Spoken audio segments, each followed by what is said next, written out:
So we're asked to write 7.97 times 10 to the minus 6 as an ordinary number. Well, what sort of number is it at the moment? It's in standard form, and the blue box gives you a little reminder of how standard form works. There's one non-zero number before the decimal point. There it is, the 7. And then we have times 10 to the power of something.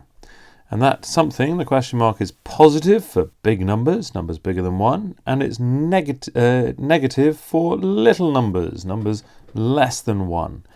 And the question mark, the power, is simply the number of times you have to move the decimal point. So let's have a look at our number here. 7.97 times 10 to the minus 6 is, well, 797. Now, is it smaller or bigger than 1? And it's got a negative power, so it's going to be a very small number. And I need to move the decimal point 6 times. So we simply move it from here, and we go 1. We're moving it to the left to make the number small. 2, 3, 4, 5, 6. And we simply put the decimal point there. And so let's put a decimal point there and just fill in zeros into each of the gaps and a 0 before the decimal point, and there is our answer. Right, for part B we're asked to work something out. Well, it is 2.52 times 10 to the 5 divided by 4 times 10 to the minus 3. Well, got two separate bits to deal with here. We've got the 2.52 over the 4, and then we've got some powers to deal with. 10 to the 5 over 10 to the minus 3. So let's take those one at a time.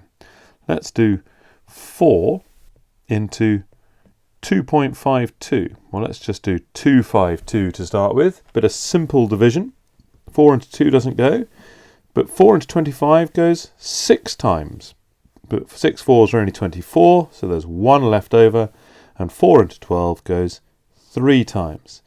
And now let's remember there was a decimal point in here, so let's put it in. The decimal point was between the 2 and the 5 there, and so there must be a decimal point just above it, and so that is 0.63. That's the first bit of our answer. And then times 10 to the power of what? Well, if we're dealing with indices or powers, depending on what you like to call them, you'll remember that when we divide numbers with the same base, that's the big number, the a in this case, a to the p divided by a to the q is a to the p minus q. Okay, and that is the rule we need to use. So we get times 10 to the 5 minus 3, and so this is 0.63 times 10 to the 5 minus 3 is 5 plus 3, which is 8. But hang on a second, it says give your answer in standard form. And our answer is not in standard form because we need one non-zero number before the decimal point, and we have 0. So in order to make that 0.63 into 6.3, we've got to multiply it by 10. But we can't just magic up a 10, so we've got to borrow it from somewhere. And we've got 10 to the 8 here, so let's use one of those 10s. So we get 10 times 10 to the 7, that is 10 to the 8. 10 times 10 to the 7 is 10 to the 8. And now look, I've got 0.63 times 10, that is 6.3, and I've still got the 10 to the 7 left. And we've knocked it into standard form. So there we go.